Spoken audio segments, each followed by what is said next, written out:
Boat నెక్కగలవా ఓ నరహరి తెడ్డు వేయగలవా? పూర్తి వివరాలకు చదవండి రేపటి సాక్షి దినపత్రిక. నమస్తే, welcome to non stop news. రోజంతా బిజీగా ఉన్నారా? న్యూస్ అప్డేట్స్ మిస్ అయ్యారా? డోంట్ వరీ, బ్రేక్స్ లేకుండా బోర్డు కొట్టకుండా నాన్ స్టాప్ న్యూస్ ప్రతిరోజు రాత్రి 9 గంటలకు. నేను అనుశ్రీ. నేను కవిత. మరి కాసేపట్లో తిహార్ జైలు నుంచి బీఆర్ఎస్ ఎమ్మెల్సీ కవిత విడుదల కానున్నారు. కవిత విడుదలకు స్పెషల్ కోర్టు ఉత్తర్వులు జారీ చేసింది. కోర్టుకు ష్యూరిటీ పత్రాలను సమర్పించారు కవిత భర్త అనిల్. కోర్టు ఉత్తర్వులు ఇవ్వడంతో రిలీజ్ వారెంట్ తిహార్ జైలులో కవిత న్యాయవాదులు బీఆర్ఎస్ నేతలు తీసుకువెళ్లారు. ఆమె జైలు నుంచి విడుదలైతే రాత్రి ఢిల్లీలోనే ఉండనున్నారు. కేటీఆర్, హరీష్ రావుతో కలిసి రేపు మధ్యాహ్నానికి హైదరాబాద్ కు చేరుకుంటారు.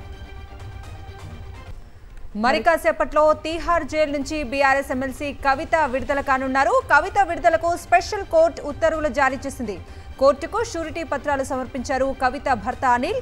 కోర్టు ఉత్తర్వులు ఇవ్వడంతో రిలీజ్ వారెంట్తో తిహార్ జైలుకు కవిత తరఫు న్యాయవాదులు బీఆర్ఎస్ నేతలు వెళ్లారు. ఆమె జైలు నుంచి విడుదలైతే రాత్రి ఢిల్లీలోనే ఉండనున్నారు.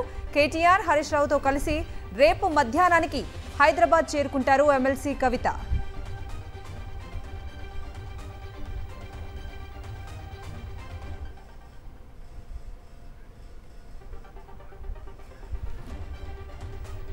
బీఆర్ఎస్ ఎమ్మెల్సీ కవిత బెయిల్ పై ఎక్స్ వేదికగా పొలిటికల్ వార్ నడుస్తోంది. కాంగ్రెస్ బీఆర్ఎస్ కుమ్మక్కు కావటం వల్లే కవితకు బెయిల్ వచ్చిందని కేంద్ర హోంశాఖ సహాయక మంత్రి బండి సంజయ్ ఆరోపించారు.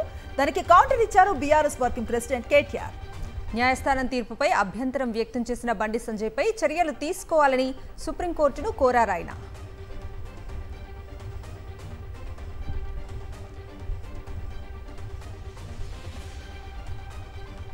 లిక్కర్ స్కామ్ కేసులో కవితకు బెయిల్ రావటం పట్ల బీఆర్ఎస్, కాంగ్రెస్ కు ఎక్స్ ద్వారా శుభాకాంక్షలు తెలిపారు కేంద్ర మంత్రి బండి సంజయ్.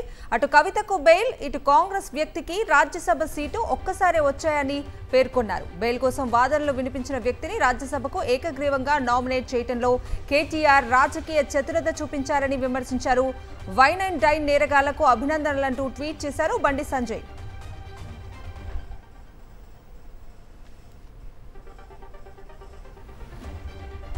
బండి సంజయ్ ఎక్స్ వేదికగానే కౌంటర్ ఇచ్చారు BRS working president KTR.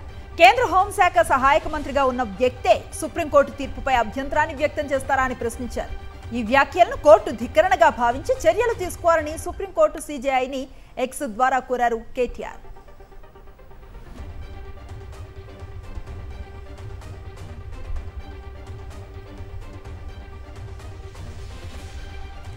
BJP, BRS ఒకటేనని కాంగ్రెస్ విమర్శిస్తోంది. బీజేపీ, బీఆర్ఎస్ కుమ్మక్కుతోనే కవితకు బెయిల్ వచ్చిందని మహేష్ కుమార్ గౌడ్ ఆరోపించారు. బీజేపీకి బీఆర్ఎస్ దాసోహం అయ్యిందని కేటీఆర్, హరీష్ రావు ఢిల్లీలో బీజేపీ నేతల చుట్టూ తిరిగారని విమర్శించారు. బీజేపీ నేతల కాళ్లపై పడి కవితకు బెయిల్ తెచ్చుకున్నారంటూ హాట్ కామెంట్స్ చేశారు. బీజేపీలో బీఆర్ఎస్ విలీనం ఒక్కటే మిగిలిందంటూ ఆరోపణలు చేశారు మహేష్ కుమార్ గౌడ్. కవిత గారికి బెయిల్ రావడం అనేది ఇది మేము ముందు నుంచి ఊహించి చెప్తున్న మాటనే. ఇన్నాళ్లు బెయిల్ రాకుండా ఉన్నటువంటి కండిషన్స్ ఇప్పుడు ఎందుకు నిర్వీణం అయిపోయినాయి, ఎందుకు బెయిల్ వచ్చింది అనే అంశం లోతుగా ఆలోచించినప్పుడు బీజేపీలో బీఆర్ఎస్ విలీన ప్రక్రియ ఈ బెయిల్ ద్వారా మొదలైందని చెప్పొచ్చు.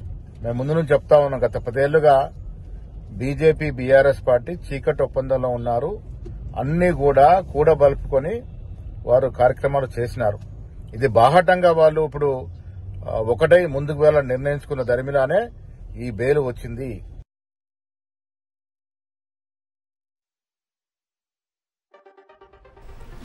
సుప్రీంకోర్టు తీర్పుపై కాంగ్రెస్, బీజేపీ నేతలు దుర్మార్గంగా మాట్లాడుతున్నారని మండిపడ్డారు బీఆర్ఎస్ ఎమ్మెల్యే. దేశ అత్యున్నత న్యాయస్థానం తీర్పును తప్పుబట్టేలా, కించపరిచేలా కేంద్ర మంత్రి బండి సంజయ్, కాంగ్రెస్ ఎమ్మెల్సీ మహేష్ కుమార్ గౌడ్ మాట్లాడటంపై కోర్టు ధిక్కరణ కేసులు వేస్తామన్నారు. కాంగ్రెస్, బీజేపీ నేతలే కుమ్మక్కయ్యారంటూ సెటైర్స్ విసిరారు. Telangana Congress committee working president Mahesh Kumar Goud గారు సుప్రీంకోర్టు తీర్పు ఇస్తే దానికి రాజకీయాలు ముడిపెట్టి మరి ఒక దుర్మార్గమైన వ్యాఖ్యలు ఆయన చేసినారు. ఎవరో ఢిల్లీలో మకాం వేసి పైరవీలు చేసినట్టు, పైరవీలు చేస్తేనే ఈ బెయిల్ వచ్చింది అన్నట్టు ఇవాళ న్యాయ వ్యవస్థని కించపరిచే విధంగా ఆయన మాట్లాడినారు. డెఫినెట్గా న్యాయస్థానాలు ఈ వాక్యాలను గమనించాలని చెప్పి మేము టీఆర్ఎస్ పార్టీ పక్షాన మేము కోరుతా ఉన్నాం. ఆయన మీద డెఫినెట్గా న్యాయస్థానంలో కేసులు వేస్తాం. కోర్టు ధిక్కరణ కేసులు కూడా వేస్తాం. ఒక గౌరవప్రదమైన రాజ్యాంగ పదవులు ఉన్నారు. ఈరోజు తెలంగాణలో అతిపెద్ద స్కామ్ సివిల్ సప్లై స్కామ్ అయింది. అన్ని పార్టీలు ఈవెన్ బీజేపీ పార్టీ కూడా సివిల్ సప్లై స్కామ్ మీద ఈడీ సిబిఐని కోరింది దర్యాప్తు కోసం. ఇంత జరిగినా కూడా ఇదే బండి సంజయ్ మరి దాని మీద సిబిఐ ఈడీ ఎంక్వైరీ ఎందుకు కోరలేదు? అంత పెద్ద స్కామ్ 750 కోట్ల స్కామ్ అంటే కాంగ్రెస్ పార్టీ మీరు ఇద్దరు కొల్లుడు అయినట్టే కదా. అమృత్ అనే స్కీమ్ ఉన్నది వాటర్ సప్లైకి సంబంధించింది. అది టోటల్గా కేంద్ర ప్రభుత్వం సంబంధించిన స్కీమ్. అది సుజన్ రెడ్డి గారు కాంటాక్ట్ చేస్తుండ్రు. సుజన్ రెడ్డి గారు రేవంత్ రెడ్డి గారు బహుమతి అవుతారు. దాన్ని రాష్ట్ర ముఖ్యమంత్రి గారు బంధువు చేస్తున్నట్టే అది మీ కన్సైల్లో ఉన్నప్పుడు ఇంత కూడా దాని ఒక కామెంట్ చేయాలంటే మీరు ఇద్దరు కొల్లుడు అయినట్టుగా క్లియర్గా. ఢిల్లీ లిక్కర్ స్కామ్ కేసులో ఎమ్మెల్సీ కవితకు బెయిల్ మంజూరవడంతో తెలంగాణ భవన్లో బీఆర్ఎస్ నేతలు సంబరాలు చేసుకున్నారు. టపాసులు కాల్చి స్వీట్లు పంచుకుని శుభాకాంక్షలు చెప్పుకున్నారు. బెయిల్ మంజూరు చేసిన సుప్రీంకోర్టుకు ధన్యవాదాలు తెలియజేశారు.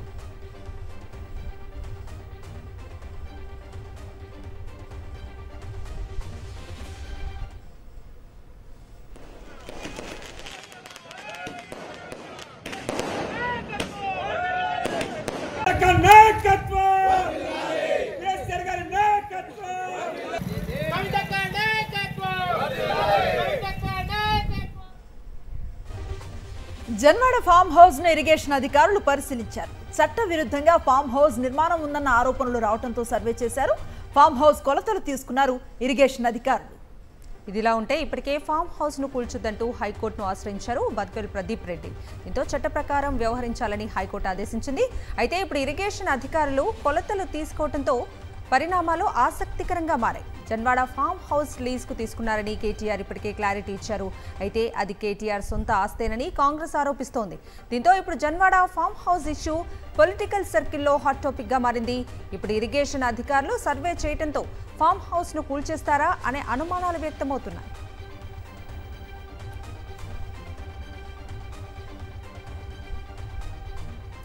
జన్వాడలో రెవెన్యూ ఇరిగేషన్ శాఖ అధికారులు ఉమ్మడిగా సర్వే నిర్వహించారు. ఉన్నతాధికారుల ఆదేశాలతోనే ఈ జాయింట్ సర్వే చేశామన్నారు ఆర్ఐ రవితేజ. సర్వే పూర్తి చేసి రిపోర్ట్ను ప్రభుత్వానికి అందజేస్తామని వెల్లడించారు.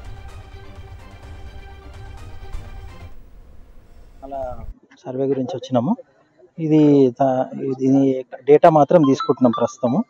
ఏ నెంబర్స్ వస్తున్నాయి ఏందనేది తర్వాత ఇంకా ఫర్దర్గా సర్వే చేసిన తర్వాత బయటపడుతుంది అనేది. మన శంకర్పల్లి బార్డర్ ఇక్కడ ఉంది కాబట్టి జన్వాడ అనేది బార్డర్ విలేజ్. అక్కడ మన బార్డర్ అక్కడ నుంచి చెక్ చేసుకుంటూ వస్తున్నాము. ఇంకా రేపు ఎల్లుండి ఇంకా ముందర కూడా పోతాం. రేపు పొద్దున ఇక ఆఫీసర్ల ఇన్స్ట్రక్షన్స్ ప్రకారము ఇరిగేషన్ వాళ్ళు మేము కలిసి జాయింట్ సర్వే చేసి రిపోర్ట్ సబ్మిట్ చేస్తాం. ఇప్పుడు ఏం కన్ఫర్మేషన్ చేయలేము మనం. తర్వాత ఫర్దర్గా సర్వే కంప్లీట్ సర్వే అయ్యి మార్కింగ్ అయిన తర్వాతనే ఫైనల్ చేయగలుగుతాం. రాజకీయాలతో హైడ్రాకు సంబంధం లేదన్నారు హైడ్రా కమిషనర్ రంగనాథ్. ఓవైసీ అయినా మల్లారెడ్డి అయినా తమకు సంబంధం లేదన్నారు. విద్యార్థుల భవిష్యత్తు దృష్ట్యా వాళ్లకు సమయం ఇస్తామని స్పష్టం చేశారు. అన్ని పార్టీల నేతల అక్రమ నిర్మాణాలను కూల్చేస్తున్నామని, ఎఫ్టీఎల్లో ధర్మసత్రాలైనా ఉండకూడదన్నారు. పేదవాళ్లు చిన్నవాళ్ల జోలికి వెళ్లబోమన్నారు హైడ్రా కమిషనర్ రంగనాథ్.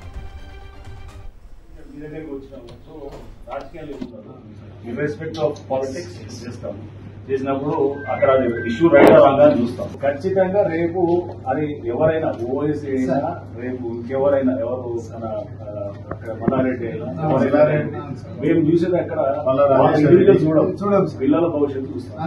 అది చూసి వాళ్ళకి కొంత టైం ఇస్తాం. రేపు కాలేజీలో రేపు అకాడమిక్ ఇయర్ డిస్టర్బ్ అవుతుంది. ఎఫ్టీఎల్ ఇంపార్టెంట్ డెఫినెట్ గా, బట్ దానికన్నా ఇంపార్టెంట్ పిల్లల భవిష్యత్తు. టైం ఇచ్చి వాళ్ళకి ఆ టైం లోపల చేసేటట్టు. చెరువులను కబ్జా చేసి నిర్మించిన బిల్డింగ్లను హైడ్రా పేరుతో కూలుస్తున్న సీఎం రేవంత్ రెడ్డి మంచి పని చేస్తున్నారంటూ బీజేపీ ఎమ్మెల్యే రాజాసింగ్ స్టేట్మెంట్ ఇచ్చారు. ఓవైసీ బ్రదర్స్ ఆక్రమించి నిర్మించిన ఫాతిమా కాలేజీని కూల్చివేసి చెరువు భూమిని స్వాధీనం చేసుకోవాలని డిమాండ్ చేశారు. వారు చేస్తున్న బెదిరింపులకు భయపడాల్సిన అవసరం లేదన్నారు. తీసుకున్న సంకల్పాన్ని పూర్తి చేయాలని సీఎం రేవంత్ రెడ్డికి రాజాసింగ్ సూచించారు. ఫ్రీ ఎడ్యుకేషన్ పేరు పెట్టుకొని కోటి రూపాయలు సంపాదించుకుంటున్నారు ఈ ఇద్దరు అన్న తమ్ముళ్ళు.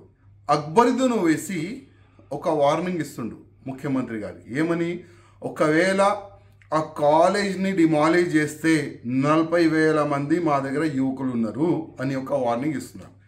ముఖ్యమంత్రి గారు భయపడకండి, కిరణ్ కుమార్ రెడ్డి గారు కూడా ముఖ్యమంత్రి ఉండే ఆ సమయంలో కూడా ఈ కుక్కలు ఆ విధంగానే వార్నింగ్ ఇచ్చినారు. కానీ కిరణ్ కుమార్ రెడ్డి గారు అప్పుడు ఆగలే, ఇద్దరిని బొక్కల్లో వేసినారు.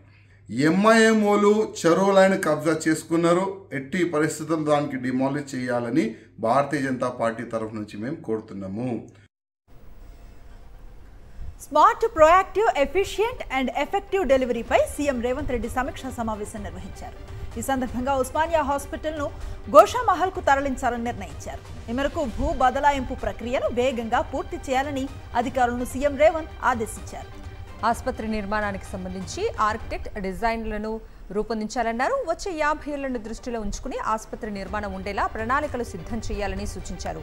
రోడ్ కనెక్టివిటీ ఉండేలా ప్రణాళికలు ఉండాలన్నారు సీఎం రేవంత్.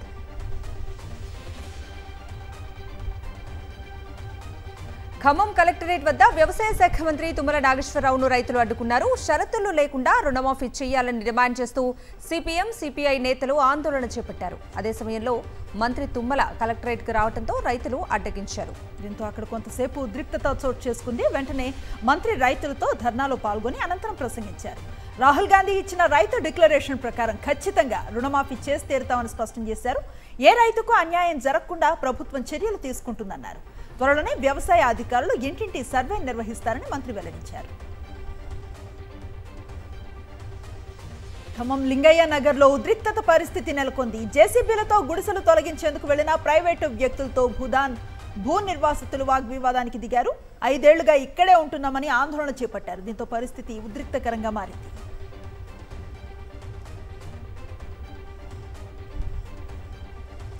ప్రజారోగ్యం మీద చంద్రబాబు ప్రభుత్వం విఫలంపై వైఎస్ఆర్సీపీ అధినేత వైఎస్ జగన్ ఫైర్ అయ్యారు. ట్విట్టర్లో సీఎం చంద్రబాబును ట్యాగ్ చేస్తూ వైఫల్యాలను ఎండగట్టారు.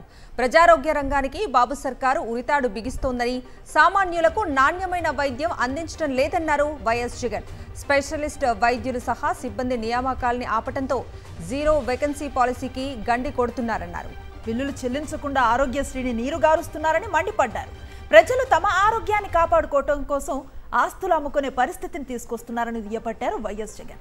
ఈ ఏడాది కొత్తగా ప్రారంభం కావాల్సిన 5 మెడికల్ కాలేజీలను ఉద్దేశపూర్వకంగా నిర్లక్ష్యం చేశారని జగన్ ఆరోపించారు. ప్రజారోగ్య రంగాన్ని పటిష్టం చేయడం కోసం తాము అనేక విప్లవాత్మక సంస్కరణలు తీసుకొచ్చామని గుర్తు చేస్తూ ట్వీట్ చేశారు Jagan. Village clinics, family doctor మండలానికి 2 PHCలు. సో ఇవి non stop 9 PM news details.